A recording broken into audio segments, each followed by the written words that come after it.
Do you notice the world falling apart? Are you tired of the lies and deception? If so, then welcome to my channel, where we expose the lies and uncover the truth, helping you get ready for what's coming in the world and helping you get prepared now. Welcome to All Day, Everyday Preparedness. Hello, welcome back to the channel. This is Matt from All Day, Everyday Preparedness, and today we're going to be talking about one of the most pressing issues that affects everyone. Talking about inflation and high food prices. Now, with the cost of living on the rise, it's important to know how to make your money go further. And in this video, I'm going to be sharing 10 tips that can help you beat inflation and high food prices. Now, right now, over 60% of Americans are now living paycheck to paycheck. So just think about that for a moment. 60% of all Americans are one paycheck away from disaster. If that paycheck is late or that paycheck is interrupted, those folks are in a world of trouble. So again, stay tuned, and I'm going to go over 10 tips that can help you beat inflation and high food prices.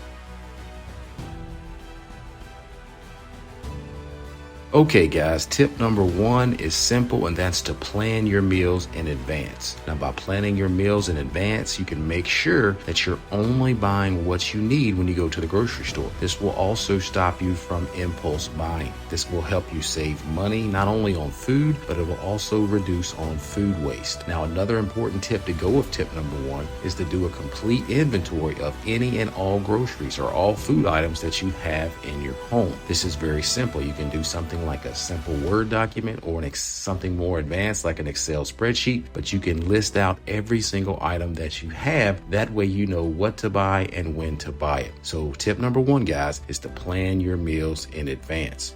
And this does work, guys. I started doing this with my family. We have a sheet on the refrigerator. We have a sheet on any of our other freezers as well. And we know exactly what's in that refrigerator or what's in that freezer or what's in that pantry. So we can plan our meals around our ingredients that we have on hand. So definitely, guys, do this and it will work for you and save you money. It'll cut out on the unnecessary spending, especially if you already have some of these items on hand. You don't need to buy any more until they run low.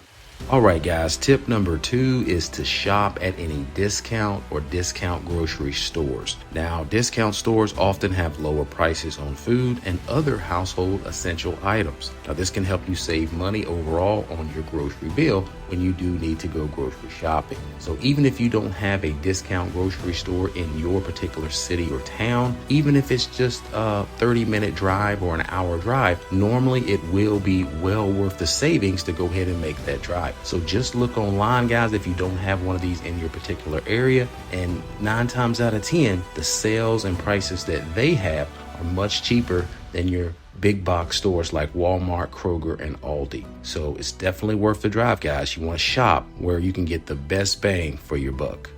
Coming in at tip number 3 is to buy in bulk. Now, buying in bulk can save you money on food and other household items. It doesn't have to just be food. If you want to buy your toilet paper in bulk, if you want to buy your paper towels in bulk, if you want to buy your laundry detergent or your dish soap in bulk. So it's good to shop in bulk. Just make sure that you do have enough storage space and that you're buying items only that you're going to use and only items that you're going to need in the future. So if you like to eat a lot of spaghetti, then you can buy bulk packs of spaghetti, guys, from one of these warehouse retailers like Sam's Club or Costco's or BJ's, and then you're going to be saving money in the long run, especially if you end up eating a lot of that item or using a lot of that item. So again, tip number 3, guys, is to buy in bulk.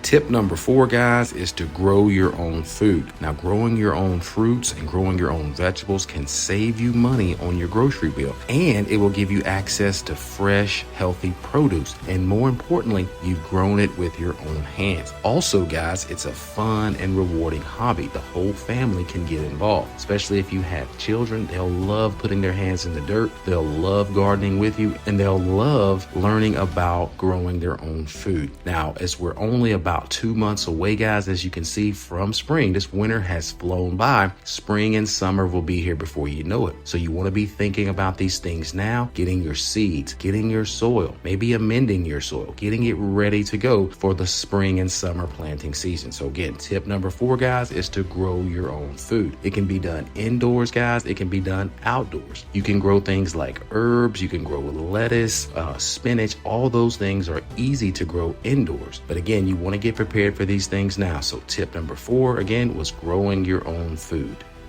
Okay, coming in at tip number 5, it goes very well with tip number 1. Tip number 5 is to cook from scratch. Now, cooking from scratch can save you money on food and your grocery bill, and it'll give you control over the ingredients that you're using. Plus, it's a great way to bond with your family. Again, the whole family can get involved in cooking lunch, in cooking breakfast, in cooking dinner, and it can be a great family activity, a great bonding time. Also, guys, if you're conscious about your health, all these different additives and chemicals and ingredients that they're putting in the food, again, you're going to be in control of what you're putting into your body. Because say if you have a craving for pizza, instead of going out to the big box chain pizza store, you can make this pizza at home yourself. It'll save you money and it'll taste just as good, if not better. So tip number 5 again is cooking from scratch.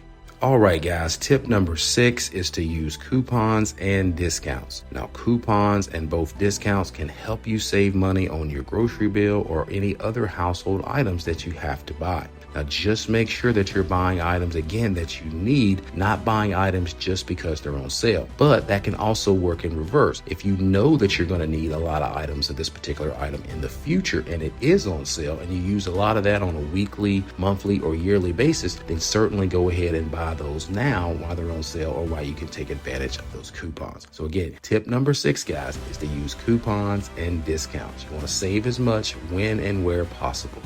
Okay, guys, tip number 7, and I find this one to be a very important tip, and that's to use a budget. Now, a budget, guys, can help you keep track of your spending, and it'll ensure that you're not overspending on food or any item that you're buying. If you have a set budget for the week or you have a set budget for the month and you actually stick to it, then you will never go over your budget in case there's an emergency or something like that. Generally speaking, if you have a food or grocery budget set for the week or for the month, and that's what you stick to, then that's exactly what will happen. You will stick to that budget and you will eat exactly what you're buying and you won't be overspending. So again, tip number 7 is to use a budget. And trust me, guys, it does work. And it helps you put that money to good use for any other areas in your life that you need to put that money to good use.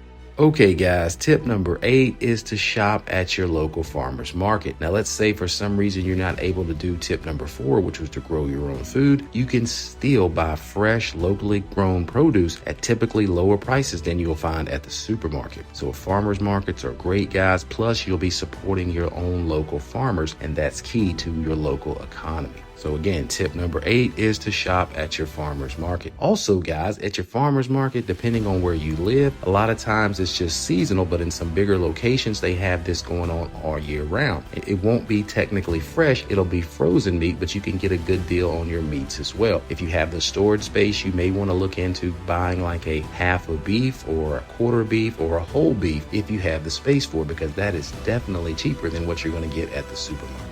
Okay, guys, now here comes tip number 9, and this is to use a cashback or rewards credit card. But keep in mind, guys, you only want to do this if you're able to pay off your monthly balance. You don't want to put groceries on your credit card if you're unable to pay that back. But the good news is that many cashback or rewards credit cards will give you just that, rewards points or cash back on your grocery purchases. So if you're going to buy groceries anyway, which you do need to do in order to survive and live, then you can put it on this card and you're going to get extra money in your pocket for doing so. But again, just make sure that you pay off your balance in full each month to avoid unnecessary interest charges. So again, tip number 9 is to use a cashback or rewards credit card.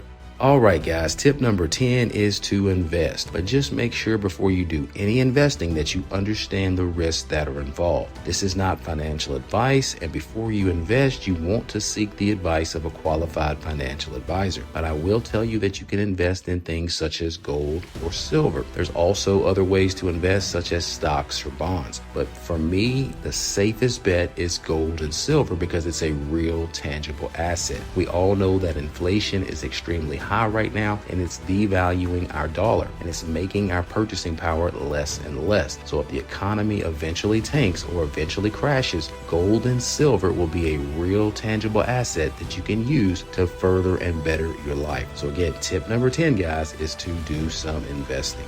Guys, I want to thank you for watching. If you thought this video was helpful, certainly hit that like button, share this video with others so they can learn these tips. And if you're new to the channel, welcome aboard, and definitely hit that subscribe button. But guys, again, thanks for watching. Continue to prepare, and as always, be blessed.